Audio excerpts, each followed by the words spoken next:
tentang sumber air hidup. Kita tahu soal air dan kita semuanya minum air dan ada yang jadi agennya air, ya. Jadi air minum. Kalau dulu air minum itu ngambil di sumur dan kemudian direbus dan setelah direbus diminum. Tapi sekarang air itu harus beli galonan dan gelasan, gitu. Pada awalnya air dijual itu banyak orang ngomong, mah air kok dijual, siapa mau beli? Apalagi air lebih mahal dari bensin. Waduh, siapa mau beli? Dan ternyata sekarang merek dari air minum yang pertama adalah Aqua, ya. Aqua sekarang ada sekitar 300 merek air minum di seluruh Indonesia, ya. Jadi dulu Aqua cuma satu Pandaan, ya. Sekarang 300 merek lebih macamnya Aqua, ya. Jadi Aquase, banyak 300. Begitu banyaknya dan semuanya laku karena semua orang butuh minum, ya. 280 juta penduduk Indonesia semuanya cari air minum kemasan. Jadi bisa dibayangkan, ya, air.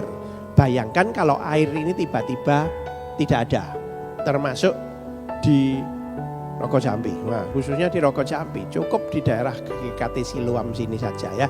Di GKT saja wis, di gedung gereja ini air minum tidak ada. Nah, ya. Bingung enggak? Pasti bingung. Kalau se-hotline pasti bingung. Enggak ada air bagaimana? Ya. Minum apa? Masak pakai apa? Oh ya, nah, repot, ya. Akhirnya air ledeng nanti direbus, ya. Setelah direbus pancinya berkerak semua. Wah, ya, repot. Tidak ada air juga repot, ya. Air ini adalah sumber hidupnya manusia di dunia sekarang ini. Dan ini semua kita tahu, semua disadari di seluruh dunia butuh air untuk hidup. Air minum khususnya, ya. Kenapa? Karena air hidup ini memang tujuannya membuat seluruh sel-sel daripada manusiawi kita itu jadi hidup. Tapi ada air minum yang khusus.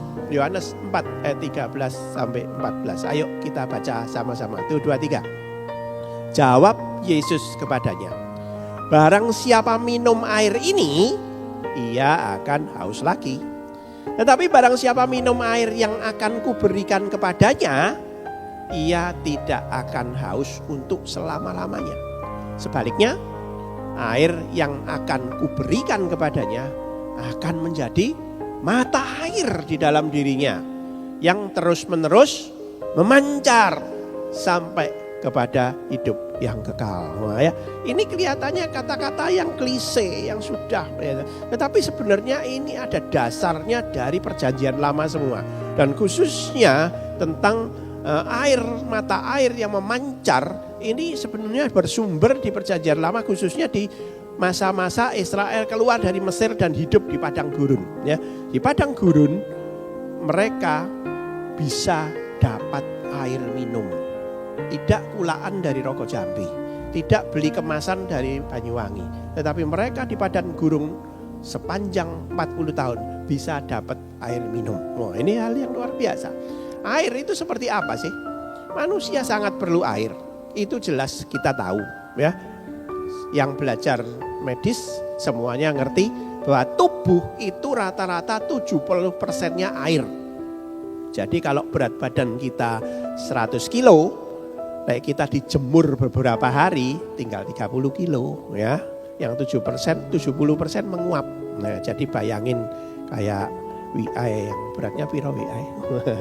Itu nanti dikurangi 70% tinggal. Makanya mumi ataupun balsaming mayat yang dibalsam itu besar, setelah jadi mumi di Mesir itu tinggal kecil-kecil, gitu.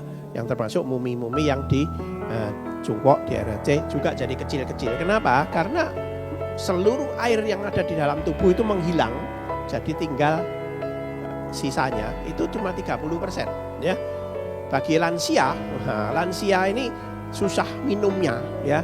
Karena lansia susah minumnya, bagai penyakitnya lebih banyak, ya toh, banyak yang ginjal lah, saluran kencing lah, ini macam-macam. Nah, airnya itu di dalam tubuh itu cuma 45%. Jadi himbauan untuk lansia yang di rumah, minum yang banyak, setiap hari 2,5 liter. Ya, setiap hari 2,5 liter tergantung berat badan. Kalau badannya gede, gemuk, ya 2,5 liter itu harus, ya. Nah, jadi kalau mau umur panjang, ya minumlah, jangan sampai airnya dalam tubuh cuma 45%, ya. 45% air, ya, kurang, ya. Ya, harus sampai 60, 70, ya. Itu, ya. Di dalam otak itu cuma 80%, 80% air. Jadi otaknya itu cuma 20%, ya. Neuron dan semuanya 20%, sisanya air. Makanya otak itu lembut sekali, ya toh. Lembut sekali. Di dalam darah, apalagi darah itu 82% air. Mengalir cepat, ya.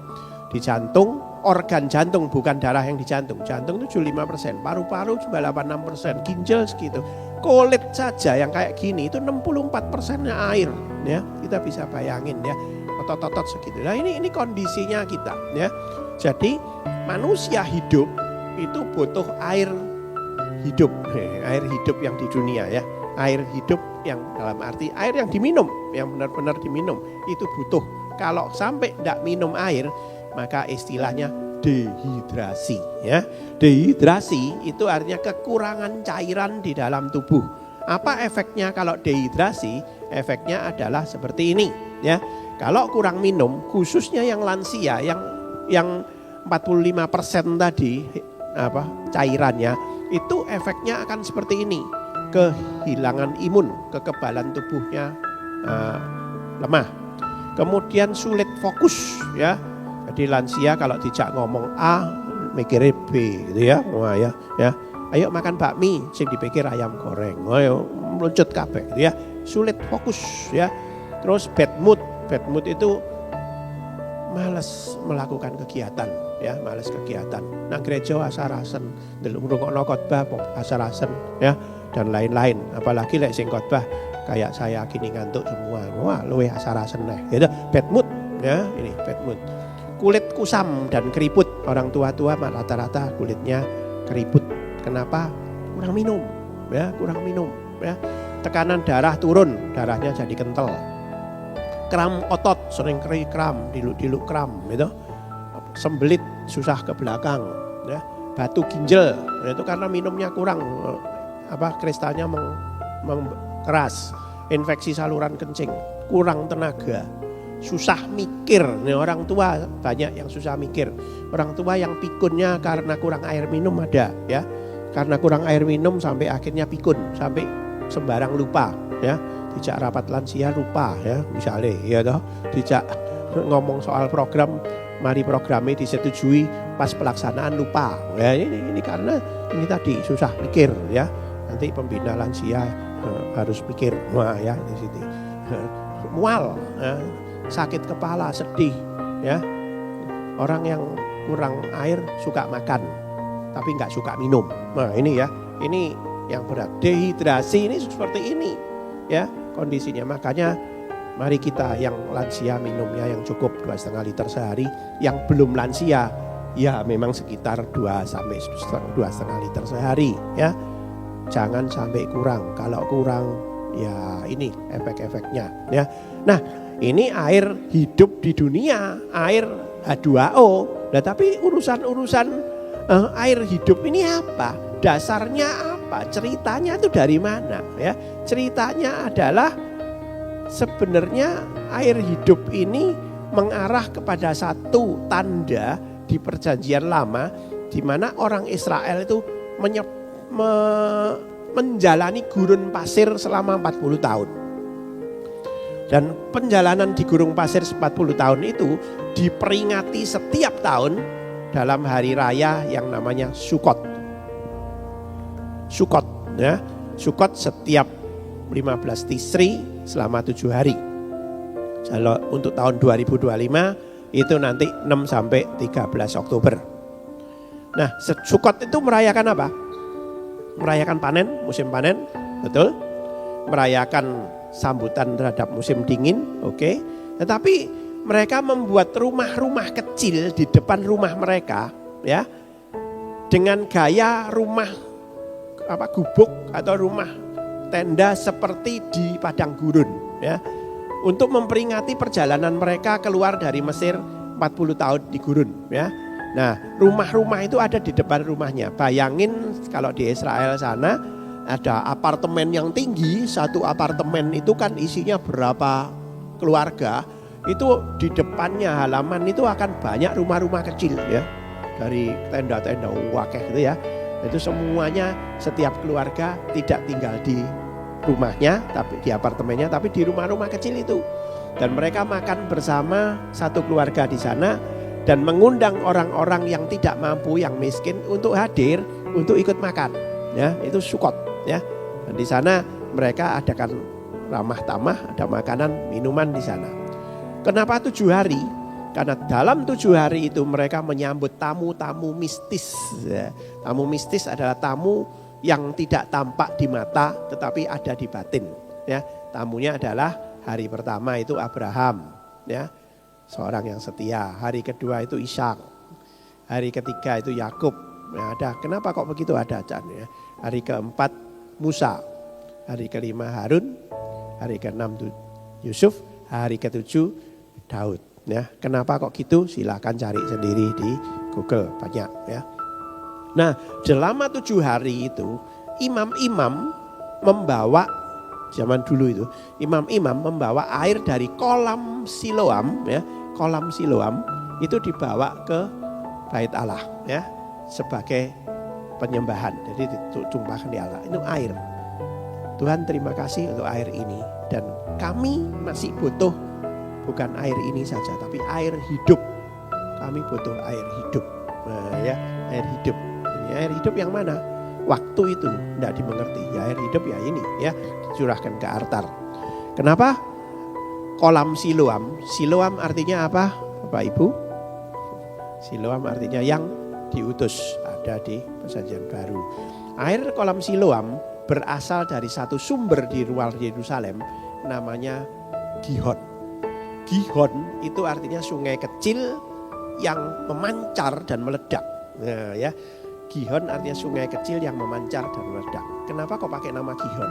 Gihon adalah nama sungai yang keluar dari Firdaus. Kalau buka di kitab Kejadian, itu dari Firdaus ada 4 sungai yang keluar, salah satu namanya Gihon. Dan Gihon ini lanjut ke arah bawah dan langsung ke sini, itu nggak tahu dari mana keluar Yerusalem, itu diberi nama Gihon. Dan Gihon dimengerti adalah air yang berasal dari Firdaus. Dan air yang berasal dari Firdaus, dari surga ini, dialirkan oleh Hizkia sampai ke tengah Yerusalem di kolam Siloam. Nah, makanya kok ngambil dari kolam Siloam, itu adalah dianggap ini satu simbol, satu tanda air hidup, air dari surga. Aku persembahkan balik, aku persembahkan kepada Tuhan, dibawa ke altar. Ini sejarahnya air hidup, ya. Jadi Sukot, ya, Sukot. Nah, ini kondisinya air hidup. Nah, lanjut, ya. Ini di sana, ya. Kolam Siloam itu yang di kanan bawah. Kolam Siloam. Air, dan sepanjang berapa kilometer itu dari luar Yerusalem sampai ke kolam Siloam, itu salurannya seperti yang di kiri yang ada anak kecil jalan. Jadi sekecil itu saluran itu jadi Hizkia itu cukup hebat memotong batu gunung. Di zaman itu belum ada alat-alat ekskavator, tetapi Raja Hizkia bersama orang Yahudi bisa memotong batu sampai selebar itu, sehingga menjadi saluran air dari Gihon di luar Yerusalem masuk ke kota Yerusalem, ke kolam Siloam, dengan jalur seperti yang di kanan atas biru itu, ya. Jadi jalurnya itu dari luar Yerusalem dibuatkan aliran sampai ke kolam Siloam. Air di kolam Siloam itulah yang dibawa ke altar, ya, untuk jadi persembahan, ya. Kolam Siloam, nanti siapa tahu yang ke Israel, tahu Bu Agus sudah mampir ke sini belum? Mampir ke kolam Siloam ya? Sudah. Yang terowongan Hizkia sudah. Jalannya panjang, peteng. Nah, itu biasanya jarang diajak ke situ, ya. Ajak ke situ, ya. Nah, air di dunia ini air hidup. Barang siapa minum air ini akan haus lagi. Itu lagi disebutkan. Minum air apa? Air biasa, ya. Air sumur Yakub itu disinyalir adalah air sumur yang terbaik di masa Tuhan Yesus, ya. Karena itu diadakan oleh Yakub dan kemudian itu dianggap sumur yang paling murni, paling bagus di daerah Samaria, dan Samaria itu di luar orang-orang Yahudi, ya. Orang-orang Samaria itu sudah kawin campur, ya. Perempuan ini sudah orang Samaria, oleh orang Yahudi sudah disepelekan, sudah disingkirkan, sudah didiskriminasi. Masih perempuan ini juga banyak dosa sehingga dia malu dan siang-siang baru cari air, yang lain pagi-pagi, ya. Dan usahanya memuaskan diri dan orang di rumahnya yang bukan suaminya dengan air itu, ya. Ada ibadah di Yerusalem, tetapi orang Samaria tidak boleh beribadah, dianggap orang yang tidak layak, ya. Goyim, termasuk kalau kita ke Israel juga dianggap orang yang nggak layak, goyim, ya. Nah, air di dalam bahasa Ibrani ini adalah mayim, ya. Mayim itu pakai sores 3, M-Y-M. M itu bisa berarti air, bisa berarti darah, Y-nya berarti penyembahan, ya. Kenapa kok butuh air? Air itu berurusan dengan darah, dengan air, dengan penyembahan, ya. Nah, ini hubungannya dengan air hidup, ya. Air biasa itu, tapi air hidup ini adalah air yang asalnya dari darah dan penyembahan. Apa itu? Perjanjian lama tidak jelas. Perjanjian baru, darahnya siapa? Darahnya Yesus. Perjanjian lama, darahnya domba. Perjanjian baru, darahnya Yesus. Penyembahannya apa? Penyembahan Yesus. Dengan darah domba itu berkorban untuk menyembah Tuhan. Dengan darahnya Tuhan Yesus, maka seluruh penyembahan persembahan disampaikan kepada Tuhan. Itu pakai kata maim. Jadi orang Yahudi yang sudah belajar Torah sejak umur 5 tahun, maka begitu istilah maim, maka dia ngerti maim adalah penyembahan dan darah, ya. Dan kita nggak terbiasa, opo air yo air gitu. Tapi mari kita mikir maim, air itu maim, ya. Ya kalau bahasa Mandarin enggak nemu ya, shui itu ya shui ya. Nah, air, tapi kalau bahasa Ibraninya jelas maim. Oke ya. Dan kemudian air hidup surgawi itu apa? Air yang diberikan dari sana, ya. Tetapi barang siapa minum yang air akan kuberikan kepadanya, ia tidak akan haus selama-lamanya. Akan menjadi mata air di dalam dirinya yang terus memancar. Mata air kecil, Gihon, dan akan terus-menerus memancar, Gihon. Ya, Gihon artinya meledak, memancar, dan sungai kecil. Jadi Yesus memakai kata ulang dari nama Gihon di dalamnya. Gihon, mata air kecil, terus-menerus memancar, Gihon, sampai kepada hidup yang kekal. Oh ya, kita bisa bayangin. Luar biasanya kenapa? Karena Yesus memakai peristiwa perjanjian lama yang luar biasa itu untuk kehidupan di zamannya masa Yesus. Kita lihat perjanjian lama ada apa? Sukot. Sukot memperingati hari di mana mereka menjalani gurun 40 tahun, ya. 40 tahun. Dan selama 40 tahun mereka diutus untuk bisa menyampaikan terang bagi bangsa-bangsa lain. Tapi mereka tidak. Tapi simbolnya ada, Siloam, kolam Siloam baru terbentuk di masa Hizkia, ya. Gihon, sumber air kecil ada di Firdaus, mengalir ke bawah sampai di daerah Kus. Kus itu di mana? Kus itu di daerah Ethiopia. Loh, dari Syria, dari ini Niniwe daerah situ kok bisa lari ke Ethiopia? Karena dulu benua-benua itu ngumpul jadi sitok yang namanya Pangea tulisannya. Nah, Pangea ini pelan-pelan bergeser dalam sekian ribu tahun, maka yang satu Kush ini di Afrika, yang ini di sini, ya. Kayaknya nggak nyambung, dulunya bisa nyambung, ya.